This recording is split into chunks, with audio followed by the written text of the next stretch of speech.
میں اب بلا تاخیر محترمہ امرینا صاحبہ سے یہ گزارش کروں گا کہ براہ کرم ہمیں بتائیے کہ آپ کے شب و روز جو الطاف فاطمہ جیسی عظیم ہستی کے ساتھ گزرے ان پہ روشنی ڈالیے۔ محترمہ امرینا بابر۔ بہت شکریہ مجوکا صاحب۔ سب سے پہلے تو میں جمہوری پبلیکیشن کی تعریف کرنا چاہوں گی کہ یہ جو کتاب بینی کا سلسلہ انہوں نے شروع کیا ہے یہ بہت خوبصورت ہے، اور اس کی جو فی زمانہ ہے اس کی بڑی ضرورت ہے کہ آپ ایک کتاب لیں، ایک ناول لیں، کوئی بھی ادب کی ایک، اور اس کو آپ ہر طرح سے کھنگالیں، اس پہ گفتگو کریں، اس کے مصنف کی زندگی کے چھپے ہوئے پہلوؤں کو سامنے لائیں، اور خاص طور پہ الطاف فاطمہ کی زندگی کے پہلو تو بہت ہی چھپے ہوئے ہیں، ان کو تو بہت ہی ضرورت تھی کہ ان کو سامنے لایا جاتا۔ اور الطاف حسین قریشی صاحب نے، سر نے جتنی گفتگو کی ہے، بہت خوبصورت گفتگو کی سر آپ نے، اور آپ جتنا قریب سے انہیں جانتے تھے، اور ان کا وہ عہد جو ان کا خوبصورت عہد تھا وہ آپ نے دیکھا، ان کے ساتھ گزارا۔ مجھے ان کے ساتھ جو شب و روز گزارنے کا موقع ملا وہ بھی ایک اتفاق ہی تھا، ان کی چھوٹی سی ضرورت تھی اور مجھے اس ضرورت کو پورا کرنے کے لیے وہاں بھیجا گیا تھا۔ جب میں وہاں 2006 میں گئی تو ڈاکٹر حمیرہ ارشاد، میری استاد محترم، لاہور یونیورسٹی کی پروفیسر، وہ وہاں پر، ان کی وہ استاد تھی پروفیسر الطاف فاطمہ۔ تو ڈاکٹر حمیرہ ارشاد نے مجھ سے یہ درخواست کی کہ امرینا بیٹا، میں جو اعتبار آپ پہ کر سکتی ہوں وہ میں شاید کسی پہ نہیں کر سکتی۔ پروفیسر الطاف فاطمہ میری ماں جیسی ہیں، ان کی بینائی جو ہے وہ جا چکی ہے مکمل طور پر، انہیں اس وقت ایک ہیلپر کی، ایک سیکٹری کی ضرورت ہے جو ان کے خط و کتابت کے جوابات دے سکے، ان کو خط پڑھ کر سنا سکے، ان کے ادبی رسائل جو آتے ہیں ان کی جو ساری معلومات ہے ان کو دے سکے، ان کو پڑھ کر سنا سکے، ان کی کتابوں کا خیال رکھ سکے۔ تو کیا تم یہ کام کر سکتی ہو؟ ہفتے میں 1-2 بار ان کے پاس چلی جایا کرو اور ان کے پاس بیٹھ جایا کرو، یہ سارے کام کر کے پھر آیا کرو۔ میں فوراً سے حاضر ہو گئی، میرے لیے اس سے بڑی کوئی خدمت نہیں تھی، لہٰذا وہ مجھے لے کر گئیں ڈاکٹر الطاف فاطمہ کے پاس۔ اور جب میں وہاں پر پہنچی، ان سے گفتگو ہوئی، تو انہوں نے بہت ہی شفقت، بہت ہی محبت کے ساتھ یہ کہا کہ جب تم ہاسٹل رہتی ہو تو کیوں نہ تم میرے پاس ہی رہا کرو،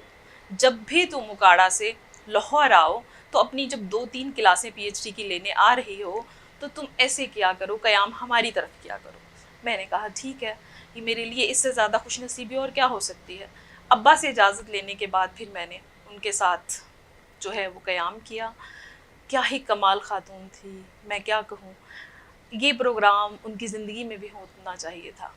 ان کی زندگی کے وہ پہلو ان کی زندگی میں بھی آشکار ہونے چاہیے تھے جو ہم آج ان کے بعد آشکار کر رہے ہیں۔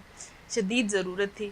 بہت نظم و ضبط، بہت محبت، اور خاص طور پہ جو لوگ کہتے ہیں نا کہ وہ بہت بیزار تھیں، بہت وسیلی تھیں، لوگوں کا آنا جو ہے ان کو بڑا ناگوار گزرتا تھا،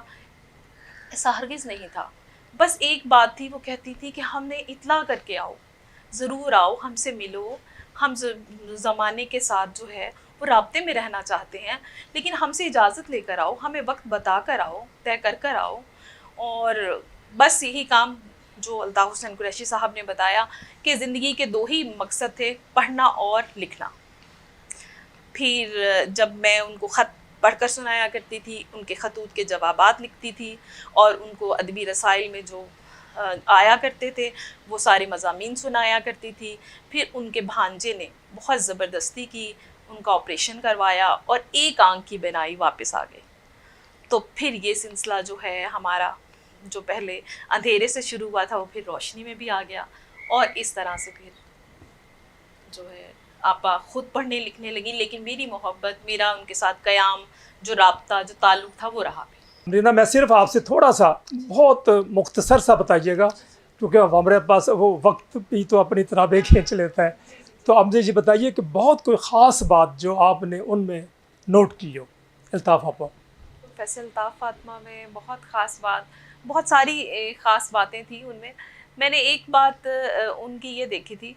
کہ مہذب بہت تھی، تہذیب بہت تھی، حساسیت بہت زیادہ تھی، اور میں نے یہاں یہ بہت کم دیکھا کہ اگر وہ کوئی ملازمہ بچی رکھتی تھی